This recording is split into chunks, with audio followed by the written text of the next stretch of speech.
But yeah, you guys use this too. Nice. Yeah, we just started using it recently. Yeah, it's been pretty reliable lately. But yeah, I mean, I guess we can just jump right into. I mean, we've been talking about this.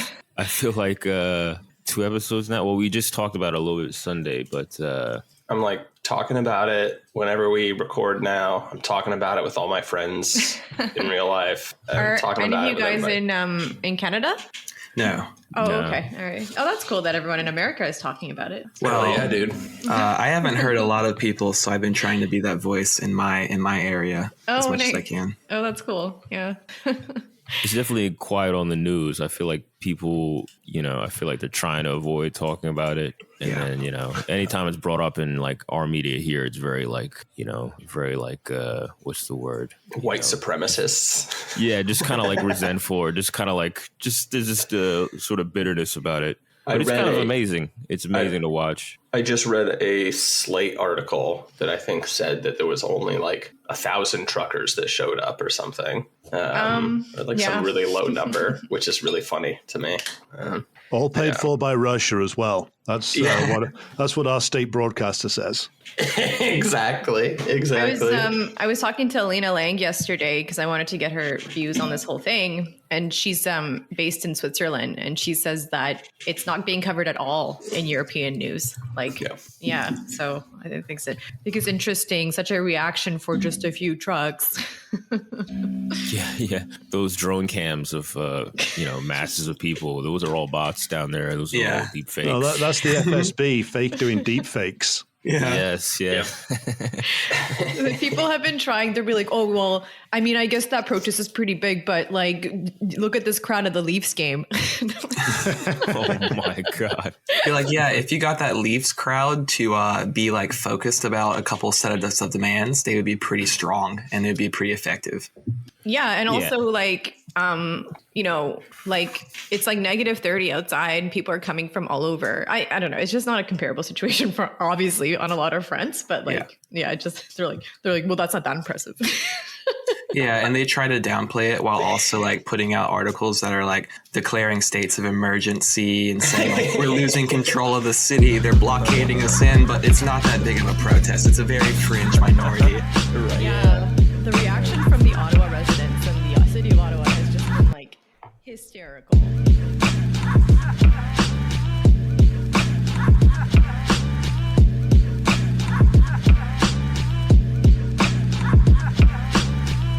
This is at Trustworthy Slav.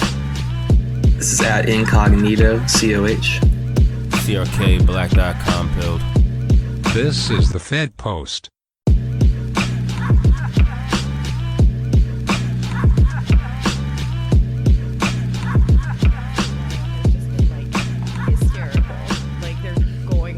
They're not going to make it. Like people are, I was sitting in on a call a few days ago hosted by a city councillor and this Ottawa influencer. And there was 2,000 people on there, not all of whom were living in Ottawa, but I think most of whom were speaking were living in Ottawa. And they were talking about how they were just so afraid. They couldn't leave their house. They were having panic attacks when people who were living in my neighborhood were claiming that whenever they saw a truck drive on the street, any truck, they would get a panic attack and they couldn't leave the house. I'm like, dude, if you don't live literally within 5 streets of Parliament, you never know any of this is happening. It's completely normal once you leave the epicenter, I guess. It's so people are claiming this is a siege. A siege is something which is on the outside. That doesn't make any sense.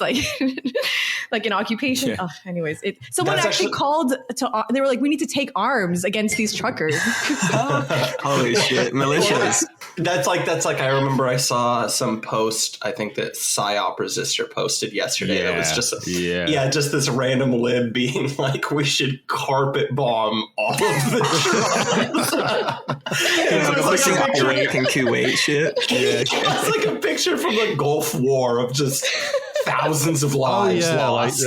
He posted a picture of the road of death out of Kuwait, courtesy of George H.W. Bush, and said, do that, Canadian Air Force, come on. But I'm just surprised he didn't end the tweet with ACAB, but Hey, Cab, but wouldn't it be great if our streets looked like this here in Canada? ACAB, like, death squads. It's an interesting point that Leila brought up, though, because I've been curious about that, just as far as like how big the actual thing is, like geographically, like how much of the city it has been taken up by these truckers. Because I do recall, I live in Washington, and I remember I went and saw the beauty and splendor of CHAZ and CHOP when that summer of love was going on, and yeah, I was pretty surprised by the fact that, like, I mean, yeah, you get outside of like a couple of districts and it's like nothing ever even happened, really. And so, yeah, I don't know. That's interesting to hear. It is funny hearing all these reports, like you said, about it's a siege. Oh my God, it's a siege. You would think that they're it's an occupying army that has the city surrounded. Yeah, just outside the moat. Right. No, it's just it's ridiculous because these kinds of statements are being used, like this kind of verbiage is not just being used by random people. They're being used by the chief of police here and the mayor. Like it's and other politicians and journalists in Canada. Like it's so hyperbolic and hysterical. I mean, I guess in terms of the size, it is like when you're in Ottawa it's a small city. But when you're in and around Parliament, it is quite substantial. Like the entire street in front of Parliament is completely filled with trucks and cars. And some of the side roads are also filled up with trucks and cars. And that definitely the numbers get swelled up on the weekends when people are off work and they come and they join the protest and they stay for a few days. And then it decreases, and only those who are able to, spend that time there are able to stay. So yeah, I mean, I live within 4 kilometers actually of Parliament. Ottawa is planned in such a way that it would take me 1 hour to walk there, but it's like a 8-minute drive, and like 30 minutes on transit. So if you're in my area and you didn't watch the news and you never went to Parliament or downtown, you would never know what's happening. But when you're in downtown, the effect has been quite substantial. Like it has a big effect for the size of the city. Like it is pretty substantial. They were ordered by a judge yesterday to stop honking. That sure worked. No, it actually has worked, like for a variety of reasons, but they have stopped honking. Pardon me. Yeah. But before that, it was very noisy. Like the honking was like the people were most bothered by the honking. And the honking was pretty substantial. So now that that's stopped, like it is a bit more of a toned down atmosphere, but it really swelled. Like, I think the first weekend of protest, there must have been 100,000 people there, which is very large for Canadian protests, given our size of country, etc. And then every weekend people come back, like they come back when they're off work to support the convoy. And I mean, just in terms of like, the impact it's had in Canadian politics, it's triggered a bunch of other convoys and similar protests in other cities. I think all major cities have had some kind of convoy and supporting protest. And now a few border crossings are getting occupied as well, which is, of course, very important, for the Canadian economy, because we actually import a load of stuff from the United States. I saw there's some bridge that's being, the Ambassador Bridge or something like that, that's being blocked off right now. It is, yeah. It's just really pissing off the premier here. And the border crossing between one of the border crossings in Alberta, the province of Alberta, is being blocked as well. Or it's like not completely blocked. The traffic is greatly slowed, but I mean, it is as good as a block. So yeah, I mean, I think it's an interesting, like, as you say, dichotomy between like people trying to minimize it, but also the kind of hysterics that's coming out of the political and media class that's only been amplifying. It hasn't died down, to my surprise. Like they're not moderating their tone by any means. How long has it been going on for in Ottawa? Because I remember seeing posts and stuff of like the convoy driving there and heading there. But how long has it actually been planted in Ottawa? It started on the 28th of January. And it's been there since. So we're now going into 2 weeks or close to 2 weeks. Yeah. Mm-hmm. Amazing. Nice. Yeah, it's really cool. Yeah, but it had me thinking a lot actually about CHOP and CHAZ, but I wasn't like that plugged into that whole thing as much. I didn't really, but it made me think. I was like, maybe was I being unfair to CHOP and CHAZ? Like now that I'm seeing their reaction to the truckers, was I being? There's been no murders at the trucker rally that I am aware of yet, and there's been no gangs of vigilant, like little, like kind of warlords popping up. So I think that's kind of a pretty big place where it diverges as far as comparing them. No SoundCloud rappers taking over. Yeah, basically. Yeah, that's true.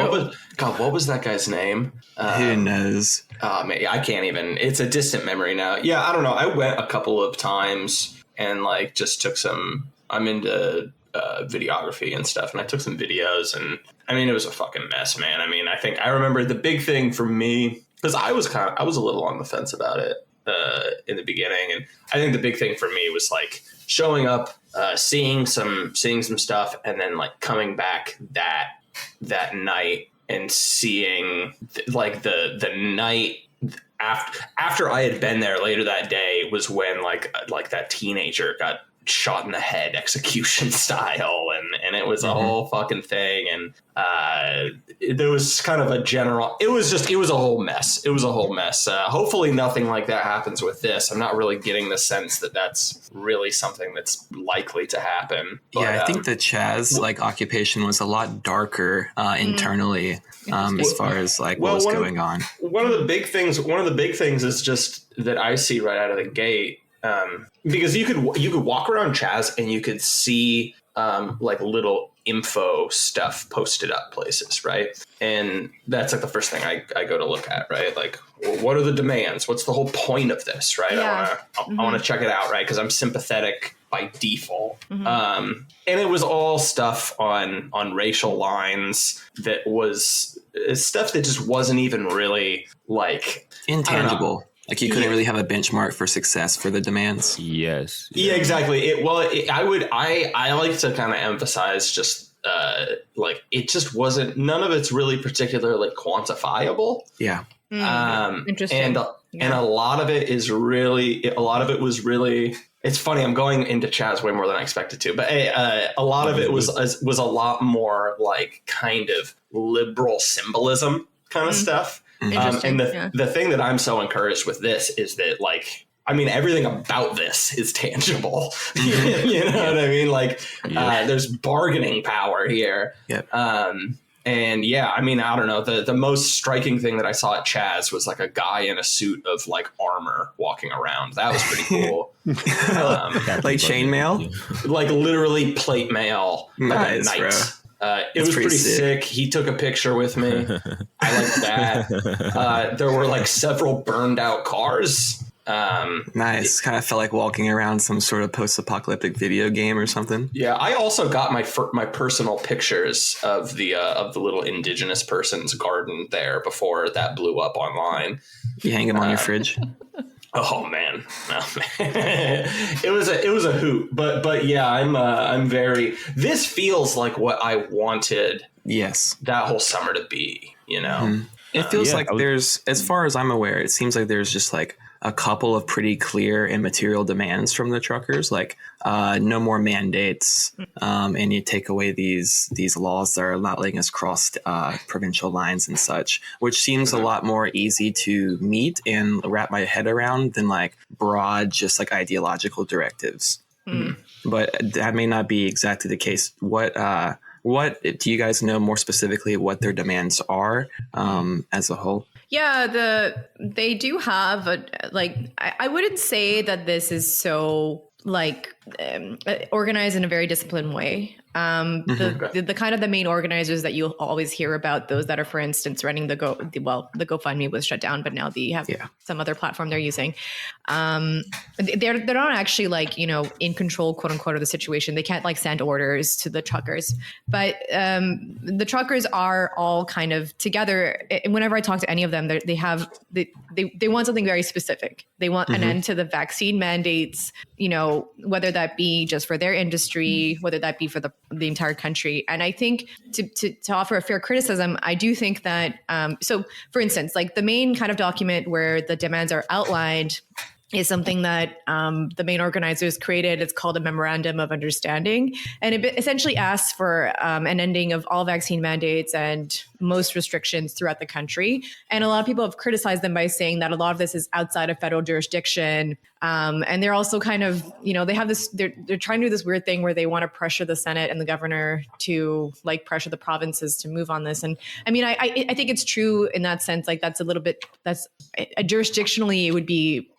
not realistic, but I think, I think the main thrust of the whole thing, like, I think being, if the federal government can't do anything against the provinces to move them on that front, and I don't think that's entirely true either, but yeah, I think that definitely the federal government dropping the vaccine passports that they've instituted and the vaccine mandates that they've instituted, is very realistic. They can do that in 2 seconds. It was just passed as an order in council. I think all of those orders were. They were not passed as parliamentary laws, so they're very easy to rescind.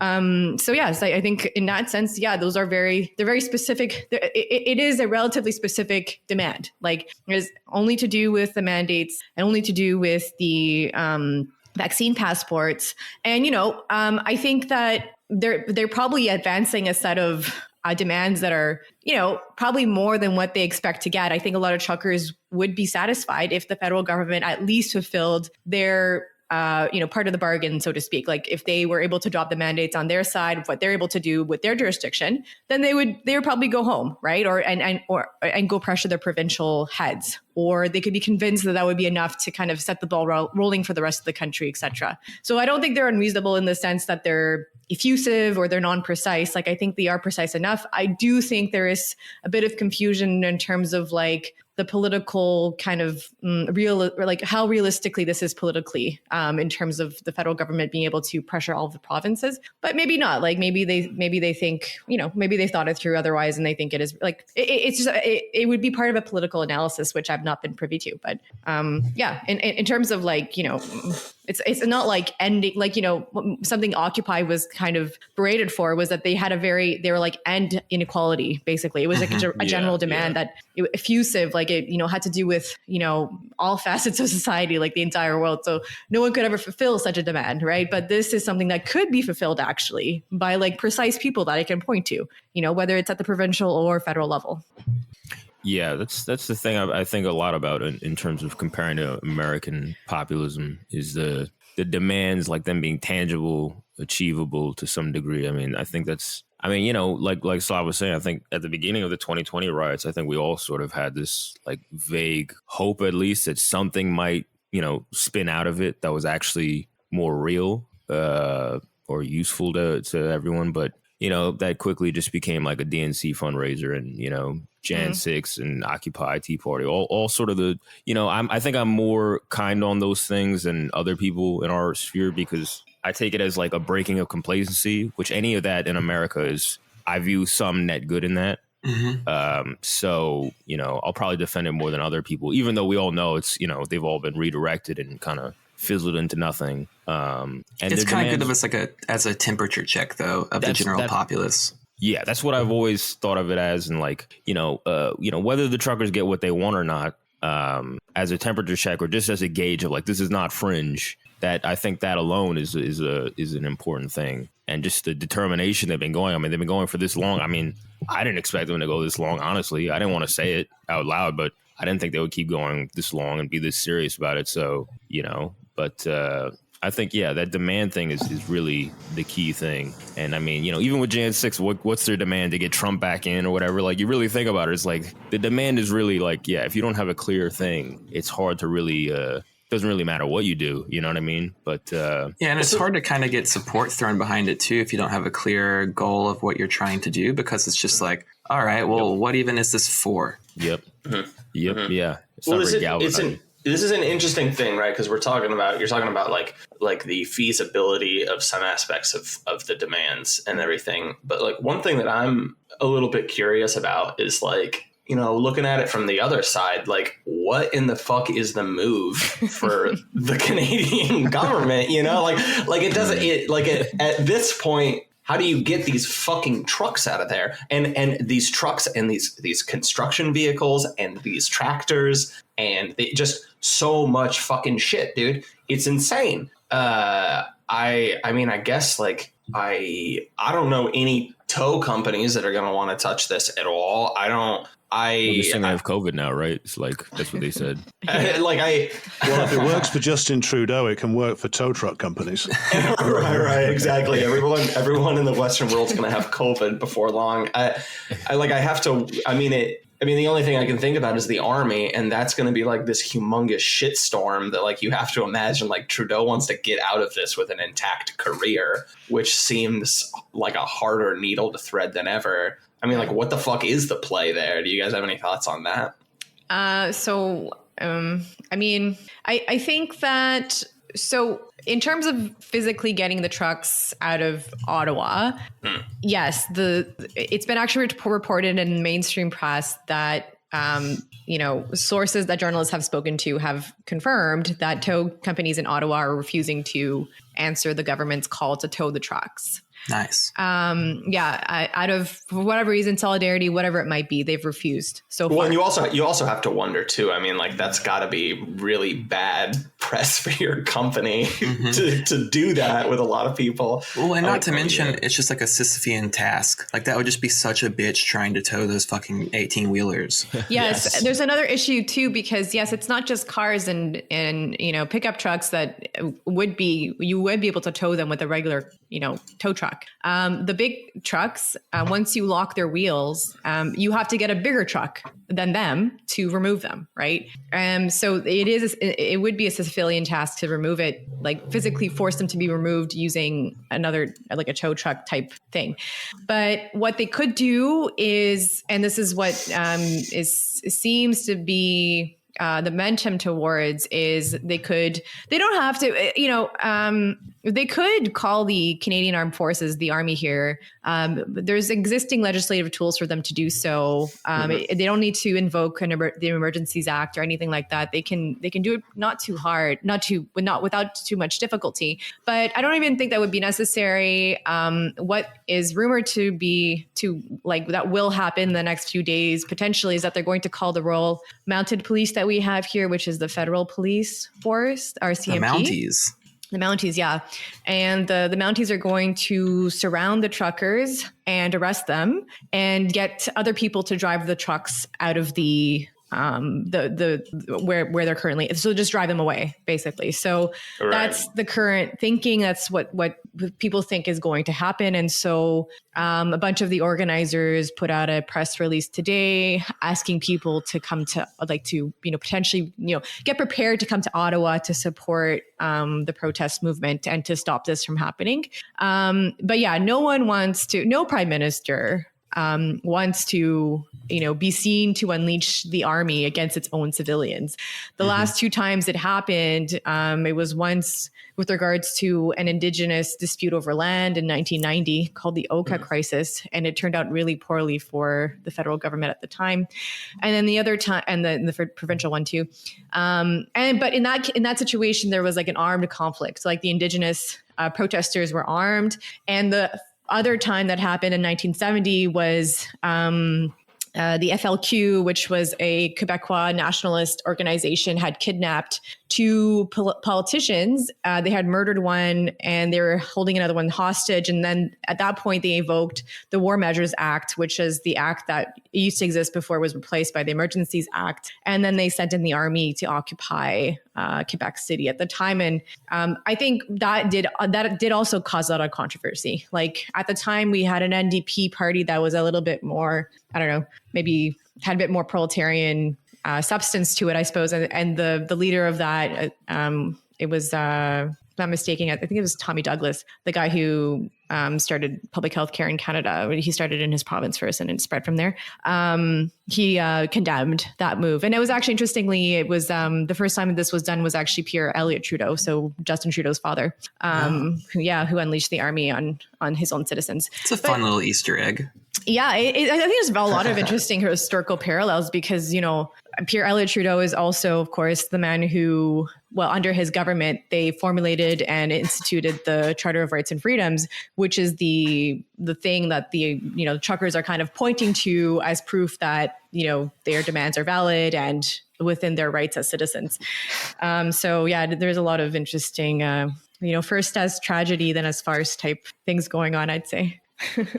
Well, and also you got to consider that even in Britain, which has never been shy of like unleashing the state forces on workers, even here, like in the intense strikes of the 80s, they did use the army, but they disguised them as cops because to openly deploy them on the mainland here would have been such a major escalation, even for like a psychopath like Margaret Thatcher. So for someone like Justin Trudeau, it's going to be to openly deploy them is going to be very difficult without a gamble on something a gamble to try and enforce something that they can negotiate this away fairly easily in policy terms. But the only thing that's stopping it really is the fact that Trudeau and the others seem to have painted themselves into a corner where they're basically political pride can't take the hit of being seen to give in to people that they've demonized as basically like a column of Canadian KKK men. So it's interesting to see how he extracts himself from this without causing an escalation of a situation which he's made worse at every turn. Yeah, I could see them sending in a military force or something under the guise of just normal police. We have a good bit of experience with that here in the United States. Yeah, I mean, it would be very difficult because the truckers truly are, like, despite what the news will say, by any objective measure, they are peaceful. There's no more crime in Ottawa currently than there was outside of the protest. Like, actually there's a small journalistic outfit here in Ottawa called Black Locks, and they gathered police reports covering the week of the protest and compared it against the week before the protest. And they actually saw that there was fewer crimes reported in the area that the protest covered than the week before. Like, so the crime has gone down by any indication, but, even if it hadn't, like, there's no, they're not carrying weapons, like there's been no injuries, no arrests over anything like very serious. Like there was an arrest over like desecrating a national memorial. And maybe I think there was like a small kind of scuffle that happened. But again, it's nothing out of normal. Like it's not like Canada is a crime-free society. Like you will have some percentage of crime in any given group of people, just that sure. reflects the general crime rate within the country. So that's nothing abnormal. Like it doesn't mean that the protest movement and the truckers are violent per se. And, speaking from personal experience, like whenever I go down there, I see kids at any time of the day, actually, like even at night, I see kids, I see people like, just chilling, like, giving out free food, like everyone's really friendly and happy to talk. And like, I think it would look really bad on them to unleash an aggressive force against these guys. And I think that's why their bark so far has been much more severe than the bite, because they know that it's going to be a huge PR disaster for them. But at the same time, as Alex was saying, Justin Trudeau has kind of painted himself into a corner. I don't think that the Liberals expected this protest to be what it was. Like the same organizers actually that led the convoy this time around organized a similar convoy a few years ago with trucks as well. And they just drove into Parliament. They didn't garner any mass support. They stayed for like a day or two. They gave a few speeches and they left. It was a political non-issue. It was of no consequence. But now, like the truckers have garnered not just national support, but international support.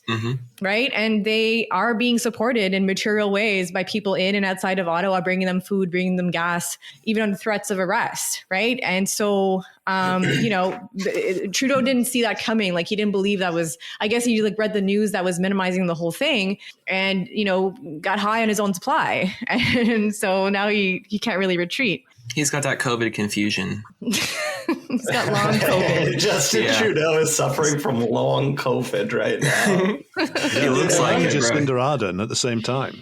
Dude, I wonder how much of a lot of this is just like, like you said, like leaders getting high on their own supply, like just totally in this kind of sealed chamber of people. I mean, like I have to imagine that like a lot of these like elites are authentically concerned about COVID. And I mean, I don't know, maybe we disagree on that, but just surrounding yourself with the constant just hyperventilating about this stuff. I wonder how much of that is to blame for like this policy from people. I think a moron like Trudeau, like some puppet like him, like, yeah, I think he probably believes it. I think he's like an airhead. I mean, I don't think he's really thinking about anything. I don't think so. Because like when he went to the G7 meeting in the UK in Cornwall, he wasn't like following the protocols. He wasn't like, him and Freeland would be wearing like a mask for just photo ops. But otherwise they would be mask free, like having fun with their G7 friends. Partying with Boris, as all good leaders should. Yeah. Like, they traveled against, I think it was a standing travel advisory ban. And when he came back, he didn't even quarantine for the full 14 days, as was the policy at the time. So I don't know. I don't think that Trudeau, but even if they care, quote unquote, about COVID-19, I think what they don't care about is the restrictions that they've imposed on everyone, because it doesn't affect them in the slightest. Yeah. Like, for instance, we need to have a vaccine passport to use a plane or a train in Canada. And you can apply for medical and religious exemptions, but it's a headache. And from what I hear, some of them actually have been rejected, amazingly, which is something I did not expect. But if you have the vaccine passport, interestingly, doesn't apply for if you have a private charter plane, right? So, which nice. Justin Trudeau fucking has, right? So, and all these guys have, they're all really rich. So, if, you can fly around, you have a home gym, your elderly parents, you can afford to like have a 24-hour nurse like attending to them. None of these things affect them. They don't have to live with the policies that they deploy on others. So yeah, part of it is that they as all like bourgeois leaders, they do see the working class as basically a filthy and diseased mass. There is a bit of that going on. Certainly that's been true of like the British policymakers. And I think it's true in most of the advanced capitalist nations. Yeah. And also they just like the telling comment from, I think it was Nancy Pelosi, who said when caught at an unmasked fundraiser, said it was a responsible and vaccinated crowd. Yeah. Highly sophisticated and educated. Highly sophisticated and vaccinated.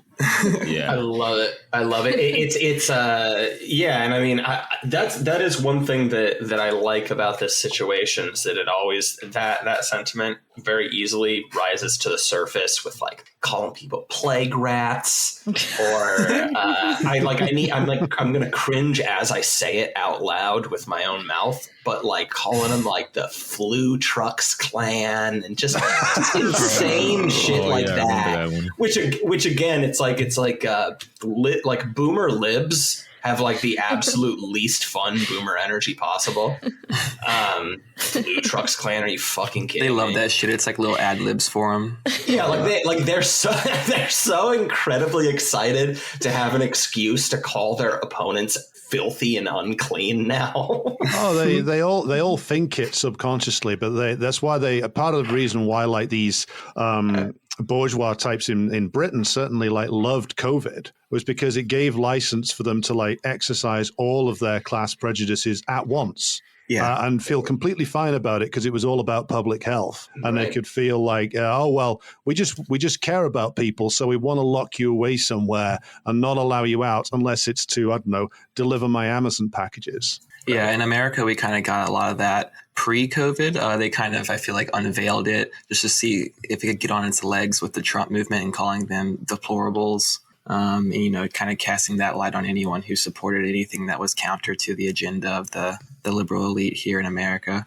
Yeah. At this point, like just calling someone like a white supremacist has basically just become like a classist insult because it's like pretty much never actually an honest observation. What goes along with it is the assumption that you live in a trailer and you have these like burnt out cars out front that you've been working on for 40 years or this and that and the other. Exactly. Yeah, I think, but to be honest, like I don't think this is about COVID. I know people have been saying this, but I think it's true. Like I just think that the government in Canada is even more insulated and closed off from popular contestation and involvement from the working class than the US is, I would say. I think the US is also, wouldn't say it's like, no one would say it's like a true democracy or whatever, but like, I think there are more sites for contestation and there's more opportunities for the working classes in some, mostly disorganized form to get involved, have their views expressed. And also I think that there's more robust laws with regards to just like basic liberal rights. Like there's an absolute right for free speech. We don't have that here. There's hate speech laws, for instance. So I just think that they are used to just doing whatever they want and politicking whichever way that suits whatever agenda they have. I think in this case, I think the COVID policies are well explained through the fact that they're kind of thought of and applied by a bunch of bureaucrats that have a bunch of devolved powers from the executive branch. And then it kind of enters this ecosystem of media and other bureaucratized structures in our society, and like a lot of professionals and stuff. And it kind of, takes on a life of its own almost. And people, gain a bunch of material incentives to keep this thing going. For instance, like, grants are created for universities to study COVID-19 and whatever else, right? So, this kind of creates these various things like build up. Like, for instance, doctors are given a bonus for doing like vaccinations. Like, I'm not saying that you can, directly tie one thing to the other, but all of these things kind of build up, and there's a material incentive for a lot of folks to not necessarily want to see the end of these approaches, right? And, of course. And it becomes a political tool for the bourgeoisie here, or the bourgeois politicians here, so like the Liberal Party, to, do politics over and to keep their base of, mainly petty bourgeois professionals busy and occupied, and, feeling like they have, giving them little fiefdoms of power, essentially, to better control them, because the position of the petty bourgeoisie is always quite wavering. Like, and so it's always been a challenge for the bourgeoisie to keep them on their side, and also keep them managing what their role is to manage the proletariat. And so that's how I kind of see this, broadly speaking. I do think, though, like, my opinion from the start of this has been that the capitalists don't have a material interest in seeing all this stupid stuff go on, like these restrictions. And I do think that eventually, over time, these restrictions would have wound down on their own. But the truckers, rose up and I think caused a genuine, portion of the working classes, at least in Canada, to rise up in support of them. In a disorganized fashion, yes, but I think the support is real. I do think there is an important proletarian element here that I think it's been disappointing to see the Canadian communists and leftists generally just dismiss. But absolutely, but like, I do think that it's real, and I think that if they can accelerate the ending of this stuff, I think that's good, because I do think these restrictions cause a lot of not just emotional harm, but also real physical harm to people. For instance, like right now, like in Ontario, if you're unvaccinated, you can't go see your elderly relatives, including children. So if your kid is unvaccinated, which is not so uncommon, they can't go see their grandma in LTC in the last, 18 months average of their lives. So It's quite inhumane. It's travesty. It's a crime against humanity. It really is. And so many other things like that. It's just not the only thing. So, I think it's good in that sense. But I just think like, I do think this has kind of gained this like political valence that, it's still hard for me to compute because nothing is like detached from the economic and material field. But like, I really think that Justin Trudeau, he and the political class generally in Canada, it's not just the Liberal Party, right? Most Conservatives have also come up against the convoy to various degrees, right? So it's a pretty much unanimous opposition to these guys, to this movement. Conservatives in Canada? Yes. Oh, really? I didn't know that. Yeah, most of them have. Like, I just today, or maybe even yesterday, a very prominent Conservative in Canada called Michael Chong came out completely against the convoy. He was part of Harper's cabinet, actually. Harper, who was like, I don't know, maybe you guys have heard of him in America. He's like supposed to be like the big bad right-wing conservative that was in power for like 3 terms. Anyways, like, so I don't know. I think they're all offended with the gall of, regular working people and, some petty bourgeois people who are right now not of use to them, daring to want to have some input into this so-called democracy, daring to want to, ask for evidence about whether or not these restrictions are actually necessary, asking them to consider, okay, well, maybe since 90% of us are vaccinated, maybe you can drop this mandate. Have you considered doing that? Like doing something that's not, strictly again on their own terms, on their own schedule. And it's just so offensive to them. Like they just can't take it. It's intolerable. Yeah, we were talking about this recently about the GOP here and how they just like really like honestly at best have just been horrendous enablers of all of this, and the idea that they're like a dissenting party to any of this stuff is really for the most part pretty like symbolic. I mean, there are like a few people that are pushing back against some of this stuff. I'm sure that like living in Florida is more comfortable than living in my neck of the woods with all of this stuff. But like generally, there hasn't actually been any meaningful pushback or resistance formally at all. Yeah, formally. Yeah, I feel like there's conservative like media people who are like speaking for it, and there's like I'll see like Rand Paul or Ted Cruz maybe like in a clip say something. But yeah, like a formal thing with the GOP, not really. I really think of them as like like what you said, and kind of way the Democrats were like the anti-war party after Iraq, where they were just playing themselves as like, oh, we have voted against the surge, and we want to scale this down or whatever, as if we didn't watch them all fucking go along with it at the beginning. I feel like it's like a parallel of that, where they get to take that stance when really they're just sort of like the release valve. They're just sort of like going back and forth with a lot of this. And honestly, this just brings me back to like why like. one of my main reasons for just like really taking such exception for hating progressives in progressive factions in U.S. politics is that it's like a matter of like the enemy, the AOCs of the world kind of posture as being allies and everything, and that makes them uniquely more of an enemy in my eyes. Absolutely. And I see it as the exact same thing with conservatives. I mean, just completely fucking. And to be honest, like a lot of like the normie boomer cons that I know in real life will just like give hollow lip service to this stuff, but at the end of the day, I know that like you're going to fall in line and support shit that is gonna fuck my life up, and at the very least, like shit libs are honest about it. Now, if that's actually worth very much, I don't know, but it's worth pointing out for sure. Well, it's all such a narrow field, bourgeois politics now. Like these people all, I mean, just in terms of electoral base, like the Labour and Conservative Party here tries to appeal to a swing voting base of like petty bourgeois suburbanites in a few seats to win a parliamentary election.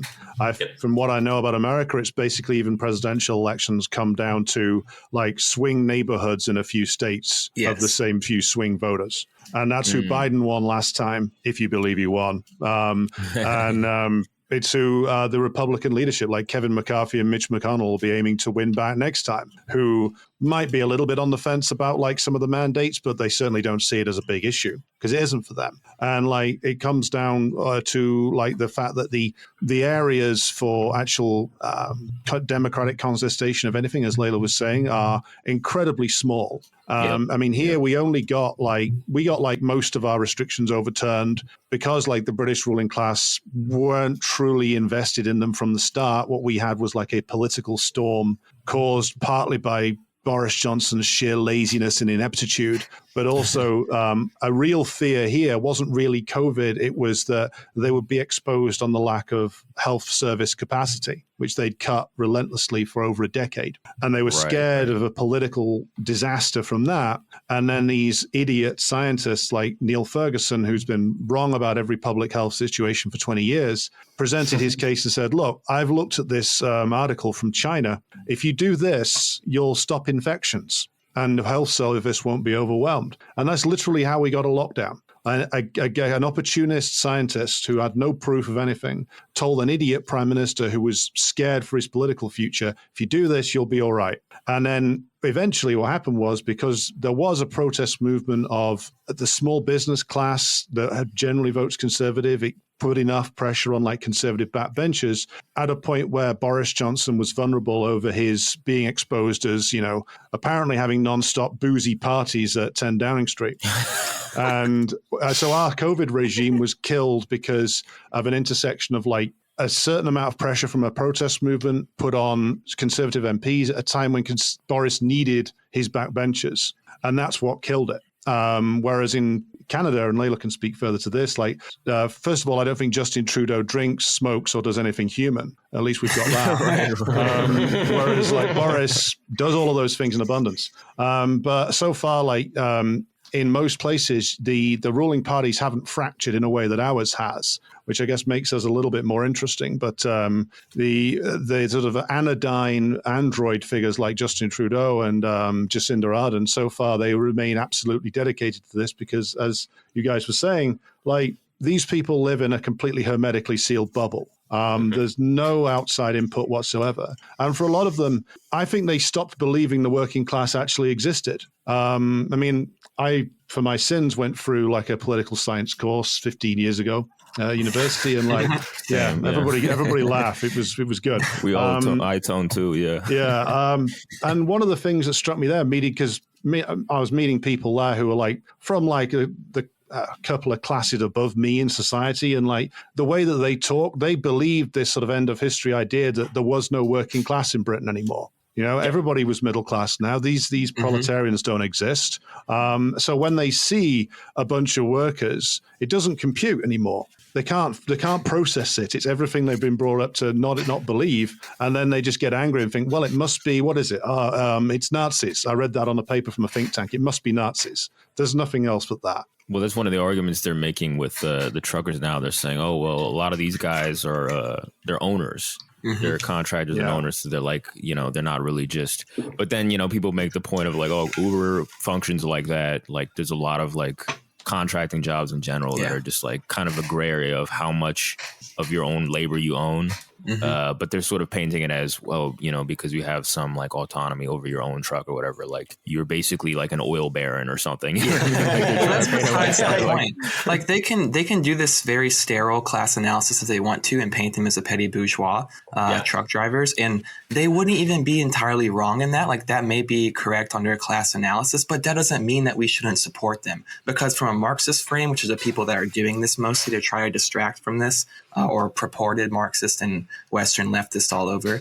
From a Marxist frame, really what you would want to do is you want to support any type of element of any strata of class that is weakening or at any point in time goes parallel with your interest to weaken the bourgeois state, to weaken the bourgeois class. And so you should throw support behind any type of element which is going to do that, even if it's just for temporary moments and tangential interest alignments. Like, for instance, you're talking, Leila, about how we're getting a lot of pushback from kind of like more urbanite petty bourgeois on this. And I think that divide between like the media class, email American petty bourgeois versus the small producer, small business owner petty bourgeois is something that is very, very tangible right now. And I think that's kind of a lot of what sparked the MAGA stuff in America, as far as what gave a lot of support there, is that the smaller producer, small business owner type petty bourgeois is a little bit more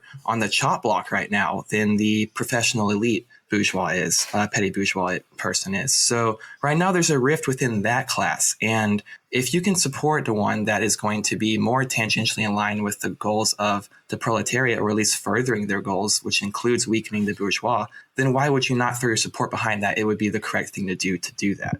Go ahead. Sorry. Well, okay. So I kind of depart from this analysis in a few ways. Like I don't think actually that we Marxist or whatever should support any movement that seems to, you know, do something regardless of the class composition. I do think you need to do an analysis, and you need to, you know, to the best of your ability, understand, okay, how much of a proletarian element exists in this? Do the demands cohere to a proletarian interest? And, you know, make a decision, I think, off of those two main things.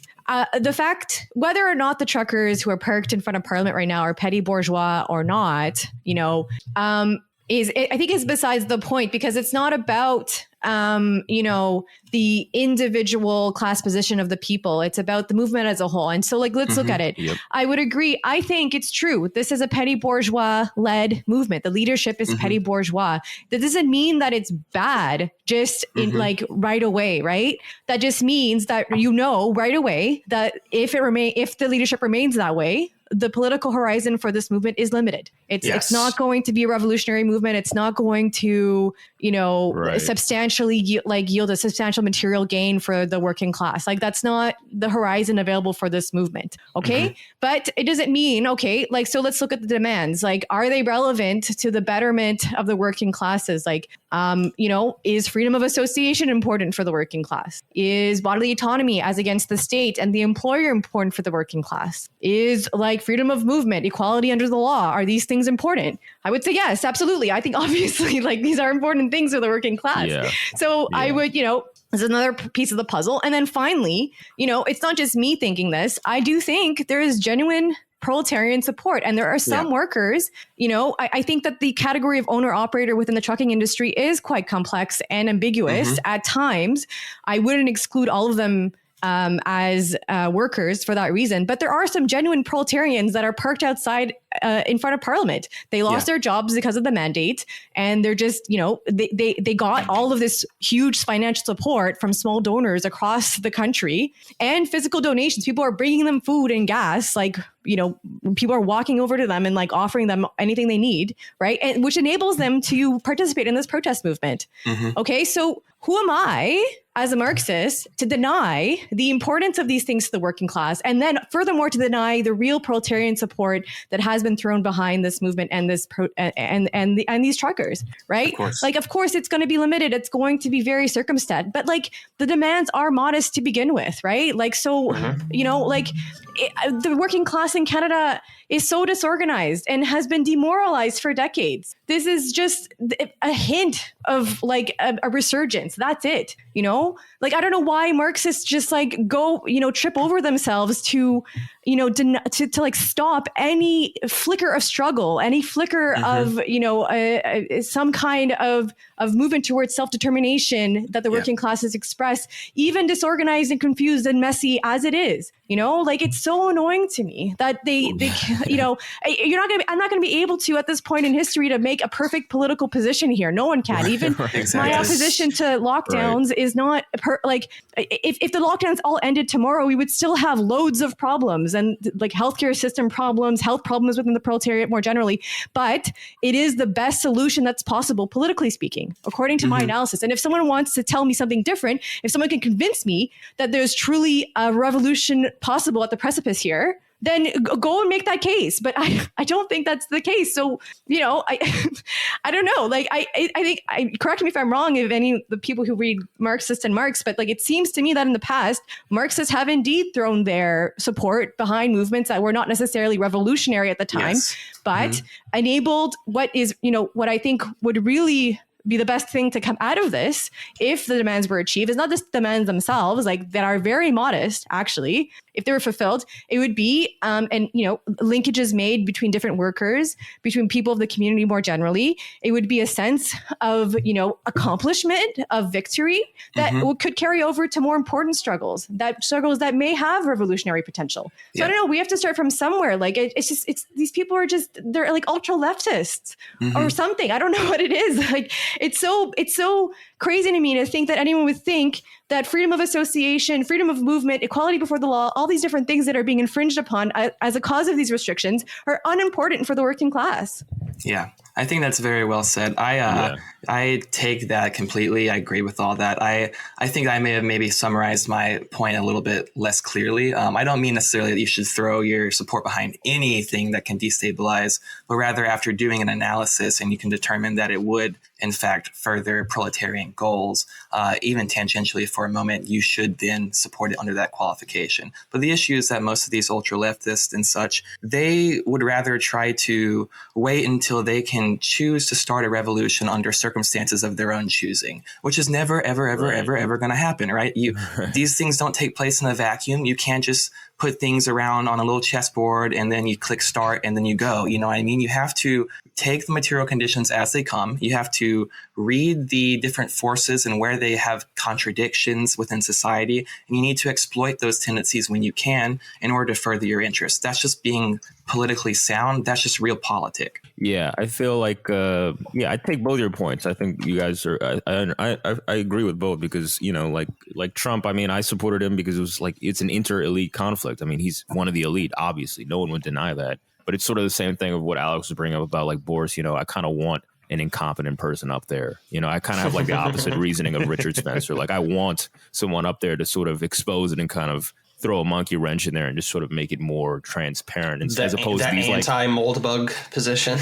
Yeah. As opposed to these fucking, Trudeau, reptiles and Obama reptiles that are a little bit more cunning or whatever. But yeah, there's this Marxist thing of sort of like, like post your work boots, bro. Like let me see your worker credentials, how much dirt you got on your jacket or whatever. So like, yeah, I think embarrassing. Yeah, it's cringe as fuck. But like, yeah, I mean, like I agree with what Leila's saying. It's like, I don't really give a fuck, honestly. The individual resumes or credentials of all these people or like what they do, like, or what their specific hyper specific status is within some subsect of some taxonomy. I don't really give a fuck. I think what they're doing is like, it makes sense. It makes perfect sense. I think most people don't want to be having this guillotine over their head of getting fired because they don't have a fucking sugar shot every 6 months. I think most people don't like that. I don't really give a fuck what they say about, there's high rates of vaccination. I mean, yeah, because they threaten they had to, motherfuckers. Yeah, they threaten people, yeah. I mean, how many people, COH, last time we were talking about this, like COH was saying there's a lot of those truckers out there are vaccinated. Mm-hmm. I'm sure, I don't know if you have insight into this, Leila, but I'm sure like there's a lot of people out there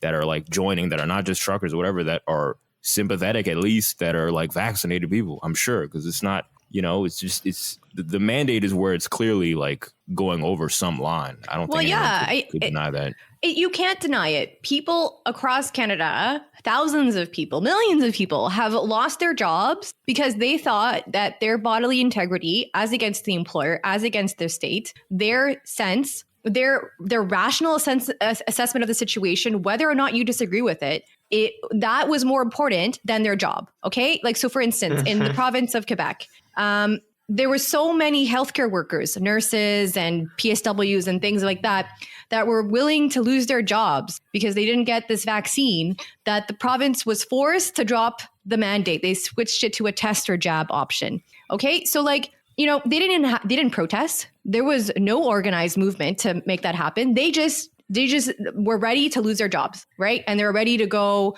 work as a waitress, whatever it might be, to make ends meet, because that was this sense of self-determination is important. The workers are not just like, I don't know, like they're not just like people you can give like, little treats to and they're satisfied or something like that. Like people have a sense of people in this society, they're highly educated, they're highly literate, like any worker of any industry, you have at least, 16 years, 17 years of education. They have a sense of self. They can make their own decisions. And like for someone to just say, well, I don't care about what you think, you just take it because I tell you so. Yeah. I don't know why any person should take that. Like if you want to convince someone with evidence, with reasoning, why something is a good thing to do and respect their sense, their reasoning and their conscience, then go ahead and do that. But they can't do that because this vaccine actually isn't very good and it has failed to fulfill all of its promises. And so, they have to turn to coercion. And it's been massively coercive in Canada with regards to this vaccine. Coercion from the medical profession, coercion from employers, coercion from the state. All of like the massive, you mentioned like this supposed rift between the petty bourgeoisie, these different, factions of the petty bourgeoisie. Guess what? The restaurateurs, the association that represents all the small businesses in Canada, have all come out against the truckers, right? So, I don't think politics isn't made by the petty bourgeoisie or this, this middling layer of elites that everyone always talks about. Politics is made by the proletariat or by the bourgeoisie. But, it's not an or, of course. They're in dialectical unity. Every single moment is a resolution of class struggle between the proletariat and the bourgeoisie. So there's always some proletarian content. Okay. So like, you can't, but these people are not making politics. They think they do. They think that they are a class that has some kind of political leadership role to play. But when they realize that they don't, that's when they can be liberated, when they, subsume themselves to the proletariat, right? As the truckers in a very real way have, like, when you speak to someone, they, I think probably because of the way that their field functions, maybe other things, they all see themselves as workers. They see themselves as part of the working class. They don't relate to petty bourgeois professionals or otherwise, like, and that's not quite the same thing when it comes to, like, say, doctors or say small business owners of other industries and stuff like that, right? Like, so I think this kind of consciousness, I think, is an interesting phenomenon to me. Something I have to think about a bit more, but I don't think that these questions of, like, I don't know why people are so shocked like that people would come out for this kind of demand. Like, I don't know why they're so, like, stunned that they have to resort to, like, these, like, baseless smears like white supremacy and, like, anti-Black racism, whatever it might be, to explain why these people are coming out for the protest movement. Like, it's just, well, a lot of the framing is that they're babies, they don't want to wear a simple mask or take a free shot that's not harmful. Like, why? It's a small thing. Like, why make this much commotion over something that's not that big of a deal? I mean, I don't think the vax is that dangerous. I mean, I can eat my shoe on that later. I think it's like, there's definitely some risks or whatever. I don't think it's like a poisonous thing. I don't think so even either. Still, I don't think you even, yeah, exactly. But I don't even think you need to believe that to be against this. I mean, why? Like, the fact that they're telling you they're going to fire you every 6 months and we're going to keep doing this for however many boosters there's going to be, that's plenty of reason alone. I don't really see it as any more complicated than that. The question that's plenty of reason alone to be like, fuck this. Like, the question pivots on whose self-determination, whose rationality matters, right? Should I do something, regardless of whether or not I think it makes sense, regardless of whether or not I want to do it? Should I do something just because someone tells me to do it, right? Because they are over a position, they have a position of authority over me, they have material force over me, like my employer or the state. Guess what? If the working class was happy to be exploited, we would have no state. We wouldn't need to be having these discussions, right? Because, like, people would be fine with exploitation. They would be fine. There wouldn't be any struggle. But as soon as the proletariat was created, and of course there can't be a bourgeoisie without the proletariat, as soon as that dialectical unity of these two classes is created, a struggle instantaneously happens. Why? Because human beings are born free. They don't.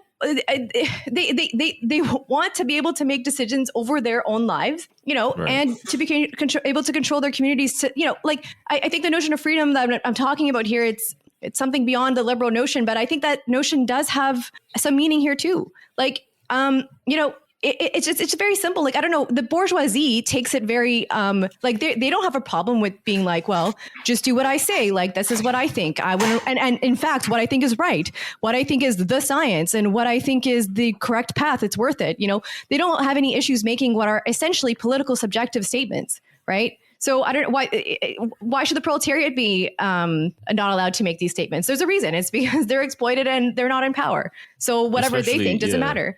Yeah. Especially as they're rescinding all their, they're scaling back on the severity of COVID, or they're going to, like SLAV said, they're going to pin it to specifically Omicron or whatever. But, there's so every day now, it's just more and more backtracking. And I saw some article where they're talking Politico about recalculating who went to the hospital for COVID, which is just fucking insane. And, who's that Asian woman, Dr. Leila Wen or whatever, who's just saying, like, yeah, why are we masking kids? We shouldn't be masking kids over a mild variant, The science has changed. It took 2 years. Yeah. Just all this stuff. It's just like, when there's that going on and they're slowly, like, scaling it back for the midterms, obviously, and, always subject to just bring it back whenever with a new variant. It's just funny while they're doing that, and then they still have to keep their foot out with why the vax mandates are necessary, or why Rogan needs to be deplatformed for saying something, for saying words. It's a blatant contradiction. Yeah, exactly. Yeah. Well, when you look at, like, the Marxists babbling on about how it's all a far right conspiracy, it's not the real working class. The real working class is this idealized picture I have in my head, where it's always Petrograd in 1917. first of all, like a lot of them have become completely divorced from like the reality of the working class life because there's no connection there at all in most of the major advanced countries. I mean, we saw it when Yellow Vest movement in France broke out over Macron's green levy on petrol. Right. That broke out. Many of the French left immediately called it like a fascist, Le Penist movement. I mean, we went through the whole Brexit thing here when all those of us who campaigned for it were called like fascists, white supremacists, British nationalists, British imperialists, even though all the major British capitalists supported remaining in the EU. And now you get this, which is like where all the major Canadian employers federations and like even the small business federations, as Leila said, they're all on the side of Trudeau and the government. But it doesn't matter to these leftists because they've got like a cartoon vision in their head of what revolution is, what Marxism is, what class struggle is. And it comes down to the fact that like not only are they completely cut off from the working class, but like we've been talking about reason and rationality. I think for a lot of these people, they don't believe that the working class is capable of rational decision making. They don't believe in the working class's capacity for reason because they've ingested a lot of like the bourgeois ideology in the that takes place in the Anglosphere countries, where they've ingested the idea of government by elite and expert, even if they don't want to admit it. And a lot of these people who write in like Jacobin or some of the more further ultra-left publications will go from saying nothing but revolution this way to vote Joe Biden to stop fascism on the turn of a coin. Yeah, they certainly did in 2020, and they did here in 2016 when they were saying it was some anarchists went from saying smash the state to support the EU like a giant supranational organization. Because, again, these people have no connection with the working class. They don't believe, ultimately, I believe that the working class could become the ruling class. These people don't. These people believe in cultural signifying, posturing, and making like ultra out there demands that might get them a lot of attention. But it's not a project to build working class power at all. It's just a screaming into the ether. So when suddenly something proletarian hits them in the face, they have a meltdown because the reality that they've been successfully avoiding for so long, the messy reality of actual day-to-day class struggle, suddenly they can't avoid it anymore. Yeah, that is funny where a lot of them have this image of like the working class, like very woke. They all love pronouns. They all love masks. Like they just love it. Like, you know, there's some image in their head and it's clearly like just them and their friends. You know, maybe they write for Jacobin. They're like, well, I'm working class because I work for, you know, freelance for Jacobin or whatever. Like it's clear that they just, you know, they're talking about a very insular thing. But I mean, Brexit was like wildly popular. I mean, it was a fucking referendum. It was the numbers were there. Like he didn't even expect that. You know, Cameron, when that happened. So I mean, no, because it's all in the open. He was one of those leaders who actually believed his own bullshit as well. Like he was an advertising executive, then he was a politician. Like a very, very rich guy. Never believed for a moment that like anything could bite him on the ass, and it did. And the statistics showed that it was an interesting vote because, you know, I don't claim that Brexit's the revolution or anything, far from it, but it brought out a load of class contradictions. And one of the biggest was like the lower your income group, the more likely you were to vote for it. And like nobody wanted to address that. And the inability to address that is ultimately what blew up Corbyn's movement, because it was the hierarchy of it was dominated by these like petty bourgeois maniacs who ran around screaming that everybody was a racist and then got surprised when they got beaten by a literal cartoon in Boris Johnson. And oh man, yeah. And then Corbyn gets screwed because like he couldn't acknowledge like the class content in Brexit at all. It's the reason why all these Canadian and American Marxist groups all ultimately get screwed, because every time like a piece of class conflict comes up, they hide behind what they think is the progressive wing of the bourgeoisie. They hide behind Joe Biden, they hide behind Justin Trudeau, or here they hide behind like Keir Starmer, for fuck's sake. Like these people just deserve oblivion because like they've got nothing to offer other than backing up ultimately the ruling class, which is what the sadly misnamed Canadian communists are doing now. I remember when I was a leftist and I was watching the Boris Johnson Corbyn debate, and Boris Johnson obviously just hammering every 10 seconds, Brexit. He's just snuck it into every question. He's like, I'm going to do Brexit. I'm going to get it done. I'm sick of hearing about this shit. Let's get it done. And fucking Corbyn is just like, he said, like, look, let's do another vote on it. It was just like, even as an outsider who's not like invested in Brexit, or I don't really know much about like the, intricacies or whatever, it just sounded bad. It just sounded like, again, bro, like no one wants to hear this shit again. Like everyone's tired of this. Such a weak position. Yeah, it was so middling. It was so like, it was clear that he was like trying to balance a lot of things. It reminded me a lot of Bernie talking about we have to take Russiagate serious. It's like, man, I don't think you really believe that shit. I think you're just saying that because they're telling you got to say this shit. And then they used it against him. And then they used it against him. And they're like, he's a fucking bot. Yeah, he's a fucking Russian agent, dude. I mean, like, say what you will about like elements of the truckers that aren't, authentically working class and things like that, and it's probably entirely accurate and all that, but the equivalent on the left are just like completely deracinated. They have absolutely no fucking roots down and connection with like anyone around them, and that's why they completely just spin themselves in circles and honestly just like don't know what is up and what is down. I mean, I might not think that like this like small business tyrants or something are like my absolute first choice when it comes to like a political ally, if we're talking about like ideals. But again, like they actually have some kind of stake in like the fucking area around them, which like really can't be said of like, the people, supporting Corbyn that, couldn't win an election against a literal drunk man. Yeah.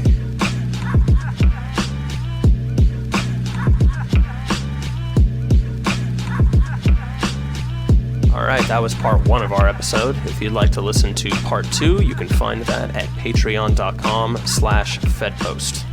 Thanks for listening.